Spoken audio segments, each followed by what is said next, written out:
दोस्तों ये दौर था सन 1800 ईस्वी का। इस दौर में मुगलिया सल्तनत कमजोर पड़ती दिख रही थी और अंग्रेज भारत में अपनी जड़ों को मजबूत कर चुके थे। ईस्ट इंडिया कंपनी भारत में कई जगह अपना डेरा डाल चुकी थी और देखते ही देखते 1800 के दौर तक अंग्रेजों का भारत पर पूरी तरह से कब्जा हो चुका था। लेकिन क्या आपने कभी सोचा है कि उस समय लोगों की क्या जिंदगी हुआ करती थी? आखिर सन 1800 के दौर में भारत में लोग किस तरह से रहा करते थे? तो चलिए आज के इस वीडियो में सन 1800 के दौर के भारत का विश्लेषण करते हैं। हेलो दोस्तों, मैं हूं आपका दोस्त सोनू सिंह और आप पुरानी बातें यूट्यूब चैनल पर देख रहे हैं। दोस्तों ये इतिहास का एक ऐसा दौर था जहां पर टेक्नोलॉजी का नामो निशान नहीं था। आज जहां हमारे पास कदम कदम पर टेक्नोलॉजी का पहरा है, लेकिन इस दौर में लोगों का जीवन बिल्कुल सादगी भरा था और ज्यादातर लोगों के घर घास फूस और मिट्टी के हुआ करते थे। लेकिन उन कच्चे घरों में भी लोग आज के युग से ज्यादा शांति से रहा करते थे। लोगों का जीवन बहुत ही सुकून से भरा था।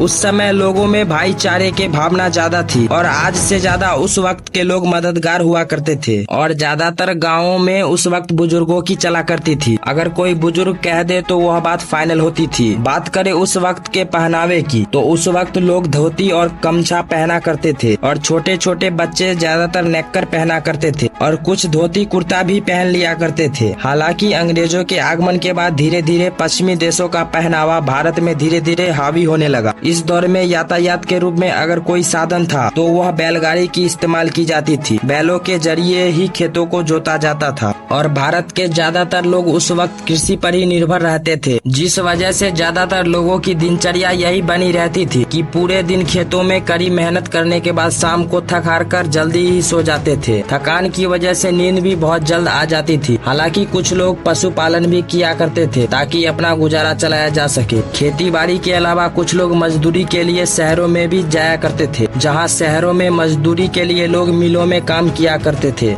लेकिन वहां भी उन्हें ताबड़तोड़ मेहनत करनी पड़ती थी और उसके बदले उनको बहुत ही कम मजदूरी दी जाती थी। आज जहां फैक्ट्री में बड़ी बड़ी मशीनों से काम किया जाता है, लेकिन आज से 200 साल पहले ये सारा काम खुद हाथों से ही करना पड़ता था, जो कि बहुत ही ज्यादा मेहनत का काम था। इसके साथ ही सन 1800 के दौर में भारत में और भी कई वर्ग के लोग थे जो अलग अलग कार्य किया करते थे, जैसे कि सोनार, लोहार, कुम्हार आदि। इस समय भारत के ज्यादातर लोग गाँव में रहा करते थे, शहर में बहुत ही कम हुआ करते थे। गांव की बसावट काफी पुराने तरीके से हुआ करती थी। बात करें उस वक्त की जनसंख्या की तो उस वक्त अखंड भारत, जिसमें आज के कई देश उसमें शामिल है, कुल मिलाकर 16 करोड़ की आबादी हुआ करती थी, जिस वजह से आज की तरह ज्यादा भीड़ भाड़ नहीं हुआ करती थी। आज जहां दुनिया स्वार्थ के पीछे भागती है, लेकिन आज से 200 साल पहले लोगों में इस प्रकार की भावना बहुत कम हुआ करती थी। इसके साथ ही उस दौर में मनोरंजन का कुछ साधन न होने की वजह से लोग शाम को टाइम पास के लिए भजन कीर्तन भी किया करते थे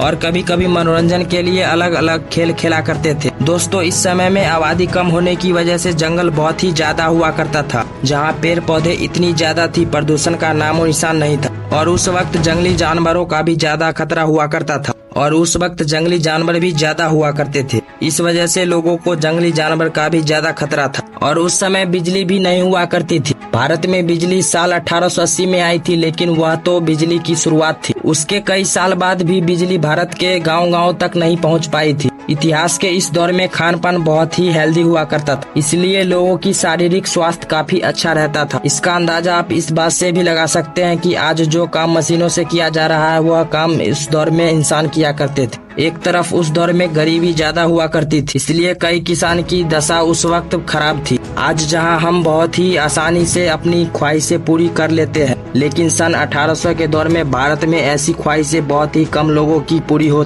पाती और ये उन लोगों की हो पाती थी जो बहुत ही ज्यादा रईस होते थे। बात करें उस वक्त के शिक्षा की तो डाटा के हिसाब से 10% लोग ही पढ़े लिखे हुआ करते थे। तो दोस्तों ये था सन 1800 के दौर का भारत। कैसा लगा हमें कमेंट के माध्यम से जरूर बताइएगा। वीडियो के अंत तक बने रहने के लिए आपका बहुत बहुत धन्यवाद।